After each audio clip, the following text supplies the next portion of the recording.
Hello everyone, I'm Dr. Williams and I'm going to be your instructor this semester for our 5-week online Anatomy and Physiology 1 class. I am so happy to have each of you in class, and I just wanted to give you a quick course tour so you can get acquainted with the course and kind of navigate your way around. But of course, if you have questions, always feel free to reach out to me. I'm happy to help. So when you get into our course, you will be brought to this page that you're seeing in front of you. And of course, this is our anatomy course. You will see this top navigation bar where you can go to the content, which is listed down here. Announcements will be posted here. You can see that I have some ready to go. And then, of course, discussions, gradebook, anything that you need to take a look at as you are going through the classes, the course. So I just wanted to kind of give you a rundown. The first thing I'm going to mention, and this is an optional thing, but if you are either a member of the Gaston College Rhino Scholars Honors Program, or you want to be, or you just want to take this class as honors credit, I have that option for BIO-168. I also have that if you're continuing on with me in BIO-169. I'll talk about that assignment later, but please reach out if you have any questions about that. But if you go here, you'll see that you can click and enter our syllabus straight from the main page. So if you need to access that, there is access to the syllabus. Do make sure you go through and read each of those things. I have different policies and procedures listed in that so that you can take a view of those. But what you'll notice is all of our content is located here. We start with an orientation, and then we'll go through 4 modules, and then of course the final exam. I do have the honors project listed down there if you so choose to do that. But what I would like to talk about a little bit is how these are set up. So the first thing I'm going to talk about is your orientation. Now, this is a 5-week course, so it goes by really fast, and we have to squish a lot of stuff into a very little time period. So if you click on this orientation, you will see that you have certain steps to go through. There's 11 tasks. Only 3 of them require you to actually do something other than read, and they're pretty straightforward. But if you come into the course, you start your navigation, you'll see it looks like this. It'll tell you a little bit about our course, why, what this course is about, its overview, what you're going to learn here in the orientation, and then you'll see the tasks that need to be done. And you'll see they're mostly pretty simple. Task 1, read the syllabus, because you are going to be acknowledging that you've read it in the course orientation quiz and the syllabus quiz. And the course schedule is up. You'll see that I have task 4 here bolded. You will see that you will not be able to see anything in the course after this until you complete this. So do make sure that you get this completed. It is due May 29th. I know that's quickly, but that's called our census date, and that's a state-defined date that we have to have at least 1 graded assignment from a student in order for them to stay in the class. So even though we start only 2 days before this, you only have 2 days to get that completed. So please make sure to get that in there. You also have a couple other things to do here. I had the course tour video, which I'm recording right now for you. But you can see here there are 2 other assignments, the introduction discussion, so do make sure to go in and complete that, and the course orientation quiz. So you have 3 graded assignments that are due on the 29th, and this will start you off strong. You can take them as many times as you needed to earn a 100%, and that does count into your grade, so I highly recommend that. But you'll see you can navigate through each one of these. Now I'm going to kind of show you quickly student preview, but I'm going to go back out of it because there's some restrictions set on it. So this is what you'll actually see. What you were seeing before was the instructor view. But if you go here, you'll see it'll look like this. So going back to that how to get started, you can see on here you can actually click next to go to the next page to learn more about that. And of course here is that the course syllabus here in the orientation, the course schedule, as well as one that you can download, and a little bit about me and my policies, and then the course entry quiz. So you'll take that. It's just 3 questions, pretty easy. But once you will go into here, you can see from your view this content isn't available, and that's because this has not been taken. So once you take that course entry quiz, you will see everything else in the course. So I just wanted to make you aware of that. So going back, make sure you complete that orientation. I suggest starting it as early as possible from the start date because this is a 5-week course, so we go really, really fast. Each module lasts 1 week, and like I said, we have a lot to get through. So, you know, it's okay, breathe through it. We just work each day by day, and getting through the course. So module 1, you'll see all modules are set up the same way. You can go into your summary and objectives, what we're learning in this module, as well as your task and to-do list. So the one thing I want to kind of stress about, and this is true for all modules, is that everything is due in the first week for module 1. So Sunday, June 1st, all of these things are due. You can see you have several assignments. Please do not wait until June 1st to start these because some of them do take a time, especially your labs. So for instance, I would recommend starting the case study on Tuesday, Module 1 and Module 2 lab on Wednesday and get that completed, homework on Thursday, Friday the lab 3, and then Saturday or Sunday Module 1 quiz so that you can break that down. So even though they're all due on Sunday, please do not wait till the Sunday to do it.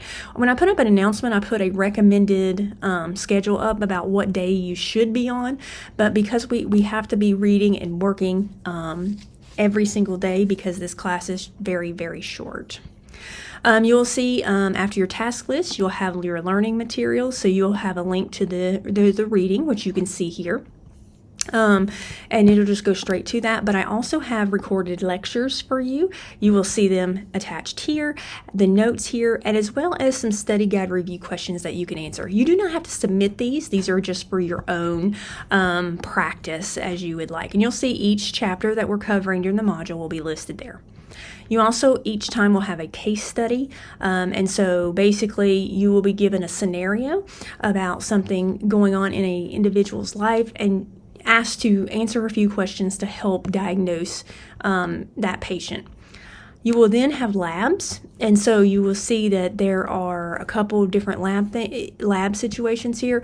So for instance, you're going to see so here we have Module 1, Lab 1. That's going to be a worksheet to complete and then answering 10 questions for full credit. But then you'll come down here and you'll see that Module 1, Lab 2 has a digital version, and then there's a worksheet submission area. You need to do both of these. So it'll guide you through. This one will guide you through how to complete this worksheet area. So you make sure that you complete those. And you'll see that's the same for Lab 3. Then you will always have a homework and a quiz. So you can see all of these are posted in this module for you to see. All of that's Module 1. And as you go through each module, you'll notice that they are set up exactly the same way. So if I click into Module 2, you'll have your summary of what we're learning, the task list, your learning materials, your case study, your labs, homework, quiz, and so on. And then you can keep going through each of those modules. Just as an FYI, you are able to work ahead. So if you want to make sure you get a couple assignments ahead or a module ahead just to make sure you don't get behind, perfectly fine. I highly recommend that. Because this semester goes by really fast in the 5-week summer, we have a lot to do. So I highly recommend, if you can, to go ahead and get that completed. One thing I do want to mention, and I meant to mention it up here when we were talking in the orientation, but you do have a lab kit to purchase. So in this A&P lab, in this class, you will have to order a kit. You can either get it directly from the bookstore, or you can direct order it from Carolina Biological. So if you order the Anatomy 1 lab kit, BIO-168 lab kit, at this link, it'll be $66 plus tax and shipping. You can go to the bookstore and get a voucher code. It won't give you the kit, it'll give you the code that you then have to order from Carolina Biological. But if you purchase it in the bookstore, it'll be $113.75. If you happen to be international, you do have a separate process in order to go through that. But once you get your kit and it's mailed to you, I have an unboxing, and this is just me unboxing that kit at my house so that you can kind of see what it's like to do the dissections that we are going to do. So do make sure you order that kit ASAP. They're very quick at shipping, typically, like within 2 or 3 days. But because this is a 5-week class, these are going to come due very quick. All of the dissections will be due in Module 4. and you will see them in the labs here, so the brain dissection and the eye dissection. So these, we won't do them, it won't be due till the 22nd of June. However, that's going to come really quick, especially if you got to get the lab kit shipped.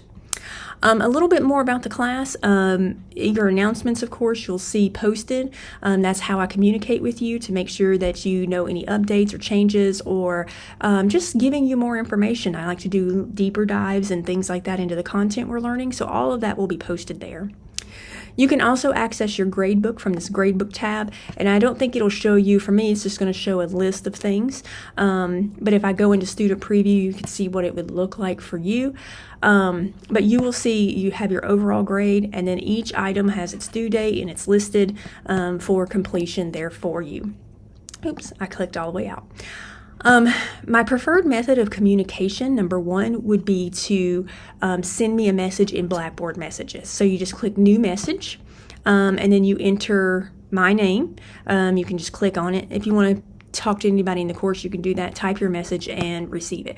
My second option would be email. I prefer messages first, and that's really because I don't want to miss your email. And I say that because sometimes students will send an email and it'll get caught in spam and I won't get it. And then I never want a student to think that I'm not answering them. So if you do a Blackboard message, I will always get it for sure. It doesn't get caught in any spam filter. But if you're not comfortable with Blackboard messages, or you're having issues with Blackboard messages, you can send me an email. The biggest thing I like to tell students is that if you haven't heard from me in a few hours, you probably go ahead and reach back out to me. I always say give me 24 hours to respond to your messages, but you'll find that I'm a lot faster than that. I will say that with regards to the start of this course, when this course starts, I will be traveling with students for Gaston College to a study abroad in Greece. So I might have some weird times that I'm working with you in the course, just because I'm going to be in a different time zone than most people. So just keep that in mind, and I'll post an announcement about that as well.